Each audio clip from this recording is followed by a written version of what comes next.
조기 유학을 경험한 청년들 가운데 현지에서 대마초나 필로폰을 접하고 약물 의존자가 되는 경우들이 심심찮게 나타나고 있다고 합니다. 네, 다른 중독과 다르게 약물은 크게 드러나지 않아서 발견이 힘든데요. 우리 사회에 퍼져가는 다양한 중독 현상과 또 그 위험에 대해서 자세하게 알아보는 시간을 마련했습니다. 네, 오늘은 첫 번째 시간으로 약물 중독에 대해 알아볼 텐데요. 중독치유연구소 박종현 소장 모시고 말씀 나눠보도록 하겠습니다. 소장님 안녕하십니까? 안녕하십니까? 네.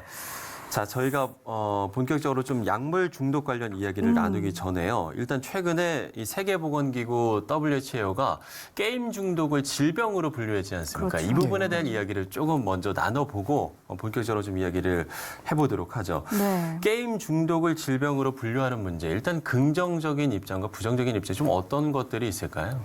우선은 이제 긍정적인 부분을 좀 살펴보자면요. 네.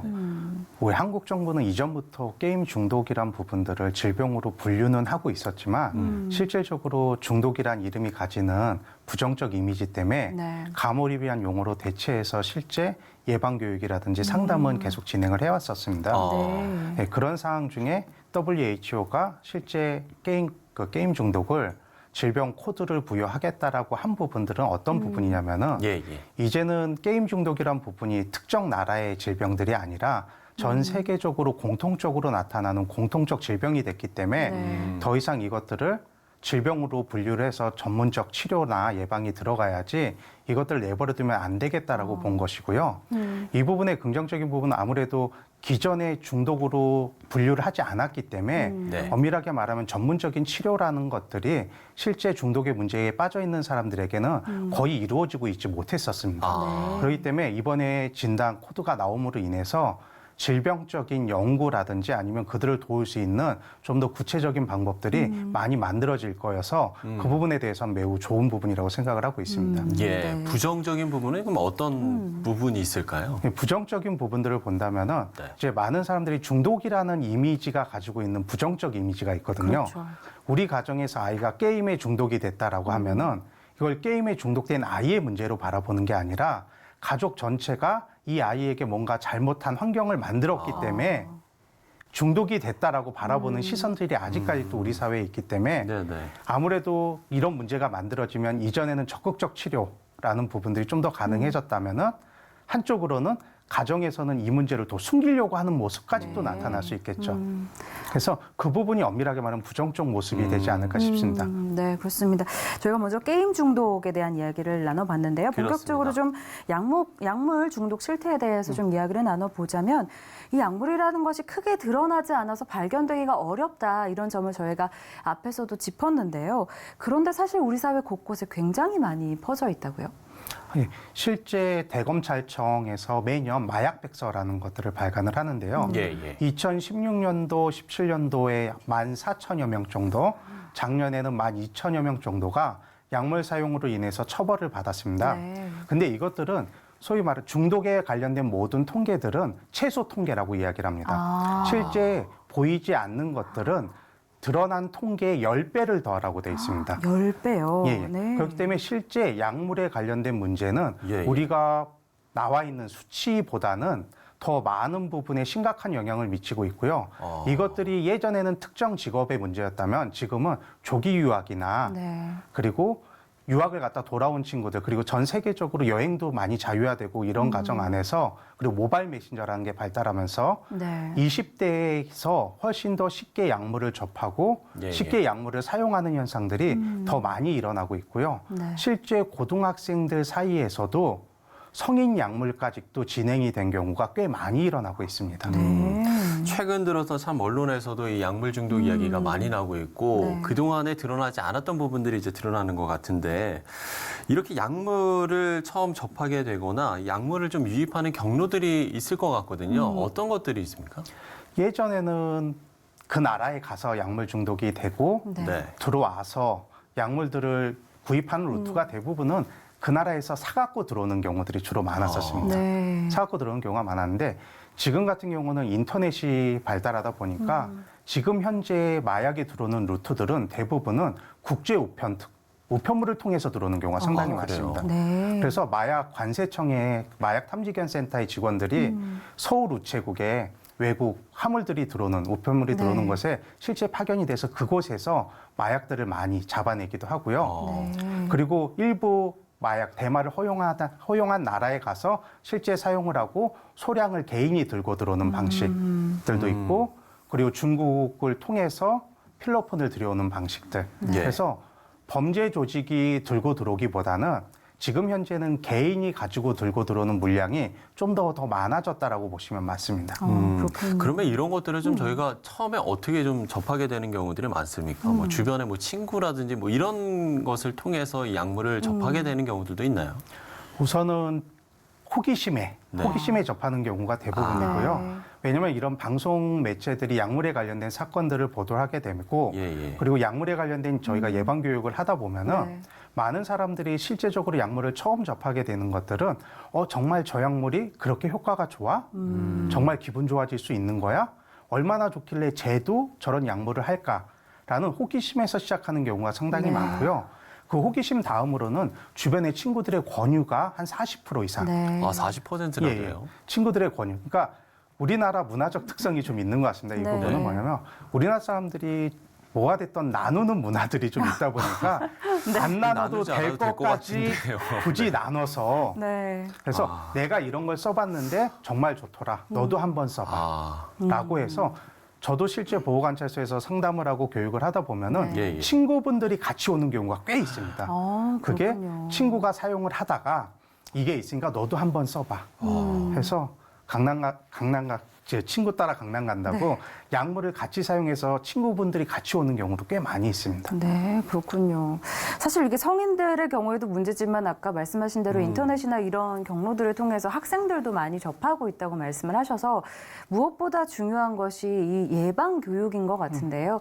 이런 교육과 관련된 부분 우리나라에서는 좀 어떻게 이루어지고 있나요? 현재 우리나라에서는 약물 관련 예방 교육을 초, 중, 고에 매년 2시간씩 하도록 되어 있습니다.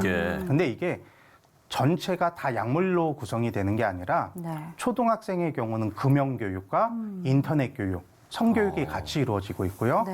중고등학교로 넘어가면 그때쯤에 이제 약물이 들어가고 도박교육이 같이 첨부되는 형태입니다. 그래서 오히려 지금은 청소년기 아이들이 약물에 대해서는 오히려 성인들보다 교육을 받았기 때문에 오히려 더 잘하는 경우들이 많습니다. 오히려 그렇군요. 우리나라에 이제 어떤 약물들이 유통이 되느냐 이 부분도 좀 궁금해하시는 분들도 계실 거고 저희가 좀 알아야 할 필요성이 있을 것 같은데 그럼 국내에 유통되는 약물의 종류는 뭐 어떤 것들이 있을까요? 우선은 가장 오래된 부분들은 필로폰이 가장 오래됐고요. 근데 예전에는 필로폰이 주였다면은 이제는 필로폰이 많이 줄어들고 있는 추세고요. 그리고 현재는 엑스터시라고 하는 향정신성 의약품이라고 해서 알약 형태의 마약들이 이제 주로 판매의 주가 되고 있습니다. 그래서 마약 범죄를 보면은 70% 가까이가 향정신성 의약품에 의해서 일어나는 것들이고 그 다음이 필로폰 그리고 대마 그리고 거기에 최근에 프로포폴이라든지 아니면 해피벌룬이라든지 그리고 최근에는 또 물뽕이라는 단어를 우리가 좀 쓰던데요. 그거는 어떤 거죠? GHB라고 하는 물뽕도 향정신성 의약품으로 분류가 되는 부분이고요. 실제 그거는 쾌락을 느끼기 위해 쓰기보다는 강간을 목적으로 사용하는 마약이라고 보시면 됩니다. 그래서 무색무취무미고 실제 상대방에게 한두 방을 떨어뜨렸을 때 한두 시간의 기억이 흐릿해지고 4시간 정도 의식을 잃어버리기 때문에 그때 통상적으로 강간 사건이 일어나고 금품이 없어지는 일들이 몇 년부터 계속해서 반복적으로 일어나고 있는 일 중에 하나입니다. 그러면 지금 얘기해 주신 약물들이 다 국내에서 지금 유통이 되고 있는 약물들입니다. 다. 그렇군요. 네, 이 부분에 대한 좀 예방과 좀 대책 마련도 필요할 것 같다는 생각이 드는데요. 그렇다면 기준에 대한 것도 좀 궁금합니다. 사실 중독이란 말이 아까 또 말씀하셨지만 굉장히 부정적인 어감을 가지고 있어서 뭐 약물 의존도 이렇게 표현을 하기도 하는데요. 어느 정도 상태면 약물 의존이라고 볼 수가 있을까요? 우선은 우리나라 법 기준으로 보면은 단순히 소지하고 있거나 판매하거나 사용하는 모든 것들을 다 처벌하고 있기 때문에 네. 굳이 약물을 한 번 사용하느냐, 10번 사용하느냐를 중독의 기준으로 놓기보다는 우선 법적인 부분에선 처벌을 받는다라는 사실을 먼저 인지하고 있어야 되고요. 예, 그렇죠. 이게 중독이 될 정도까지 간다라고 하면은 세 가지 기준을 놓고 보면 됩니다. 네. WHO가 이 부분에 대해서 명확한 기준을 제시를 했는데 네. 첫 번째 하나가 강박적 사용이라는 겁니다. 내가 조절하지 못하고 약물을 계속 사용하고 싶은 요구, 네. 충동이 생기는 것과 예. 또 하나가 사용량이 늘어가는 내성. 처음에는 조금을 사용해도 충분히 만족을 얻을 수 괜찮았는데. 있었지만 네. 시간이 지나면서 그 양이 점차 늘어나는 것, 그리고 사용을 중단할 때 나타나는 금단 증상. 네. 예. 이 세 개가 나타났을 때 중독이라는 의존이라는 이름을 붙일 수 있습니다. 네. 그러면 치료 과정은 어떻게 되나요? 우선은 이 치료라는 부분이 지금 매우 중요한데요. 예. 다른 중독과 다르게 약물 중독인 경우는 법률적 문제가 개입이 됩니다. 네. 제가 말씀드렸다시피 처벌이라는 것들이 우선이 되기 때문에 판매나 소지나 말 그대로 제조 같은 것들은 네네. 처벌이 우선이 되기 때문에 네. 가장 중요한 부분 자수를 해서 법적인 처벌을 받고 난 이후에 네. 상담이나 아니면 다른 부분이 들어가는 게 맞고요. 단순 투약에 관련된 경우는 2007년도에 마약류 관련된 법이 바뀌면서 예. 국가에서 지정한 마약류 치료 병원이 있습니다. 네. 그 병원의 치료비도 무료고요. 네. 그래서 단순 투약인 경우 내가 혼자 쓰려고 사용을 했을 때는 그 치료병원에 가서 입원 치료를 한 3개월 받고 나오면은 네. 그 건에 대해서는 기소를 하지 않습니다, 검찰이. 그렇기 때문에 우선은 약물이 몸에 남아있고 그것들이 금단 증상을 일으킬 수 있기 때문에 우선은 지정병원에 가서 입원 치료와 해독 치료라고 이야기하는 예. 몸 안에서 약물이 다 빠져나갔을 때 그런 가운데 집단 치료가 같이 이루어지는 게 먼저 선행이 돼야 되고요. 네. 그 시기 가족들은 약물 중독자의 관계 안에서 공동의존이라는 문제가 발생할 수 있기 때문에 가족들은 가족 나름대로의 가족 상담을 받으시고 그리고 병원 치료가 끝난 이후에 실질적으로 나오신 분들이 실제 약물에 대한 불합리한 기대 네. 그리고 스트레스에 대한 관리 아니면 직업재활에 관련된 부분들을 같이 상담을 통해서 받으신 후에 마지막에는 자조 모임을 통해서 계속해서 단약을 유지할 수 있게 상담이 진행되고 있습니다. 네. 네. 이렇게 저희가 치료 과정까지 좀 이야기를 나눠봤는데요. 네. 뭐 앞서서 조금 이야기를 해주셨습니다만 이게 뭐 교회나 또 가정도 옆에서 좀 많이 도와주고 또 그 치료하는 과정을 옆에서 지켜봐주는 것도 상당히 필요할 것 같은데 네. 이런 치유 과정에서 꼭 필요한 것들 좀 구체적으로 어떤 것들이 있는지 조금 더 추가로 설명을 해주시죠. 엄밀하게 말하면 이제 약물 의존이라는 부분들이 가족이 알게 되는 시기가 대부분 약물 의존자들은 약물을 사용하고 있다는 것들을 교회나 가정에 다 숨기고 있습니다. 직장에서도 숨기고 있기 때문에 실제 어느 때 알게 되냐면 법적으로 구속이 돼서 재판을 받는 상황이 됐을 때 이때 대부분 가족들이 알게 되기 때문에 네. 그들이 느끼는 그 감정과 소위 말 나를 속였다라는 거 이런 문제가 있었으면 진작 얘기를 했었어야 하는데 왜 얘기를 하지 못했나 그리고 우리 남편이 우리 자녀가 마약을 사용하다 걸렸다 잡혔다라는 것 자체가 이분들에겐 되게 수치심과 그 죄의식을 만들어내거든요. 네. 이러기 때문에 가정에서 해야 될 가장 중요한 부분들은 중독의 문제가 이미 발생을 했기 때문에 이 부분에 대해서는 중독에 대해서 가족들이 공부를 좀 하셔야 됩니다. 네. 왜냐하면은 중독은 무엇이 약물 중독이 되고 약물 중독이 됐을 때 어떤 과정을 겪는다라는 것들을 가족들이 알지 못하면은 이분들이 회복을 위한 도움을 주고자 할 때 가족이 도움을 주지 못하는 경우가 상당히 많이 발생합니다. 네. 그렇기 때문에 중독에 대해서 공부하시는 게 매우 중요하고요. 두 번째로는 전문가에게 꼭 도움을 받으셔야 됩니다. 왜냐하면 이것들은 가족이 교회가 나서서 해줄 수 있는 부분이 있는가 하면은 해줄 수 없는 부분도 상당히 많은 부분이 있기 때문에 전문가의 개입을 통해서 이들에게 정말 제대로 된 도움을 줄 수 있게끔 해주시는 거 이게 무엇보다도 중요하고요. 하지 말아야 될 걸 굳이 얘기한다면은 중독의 문제는 문제가 드러났을 때 그 문제가 전체가 아니라는 겁니다. 네. 빙산이 이렇게 있으면 빙산이 보이는 건 윗부분만 보이지만 그 밑에 더 많은 얼음들이 있는 것처럼 예. 중독의 문제도 보이는 요만큼이 다가 아니라 이 문제를 해결해주면 요 밑에서 또 올라오거든요. 네. 그래서 중독의 문제가 다 드러날 때까지는 기다리셔야 돼요. 가족분들이. 기다리고 문제가 다 드러났을 때 도움을 주셔야 되고요. 그리고 중독자가 중독에 빠져서 한 행위에 대해서 가족들이나 교회가 어느 누구도 책임져 주시면 안 됩니다.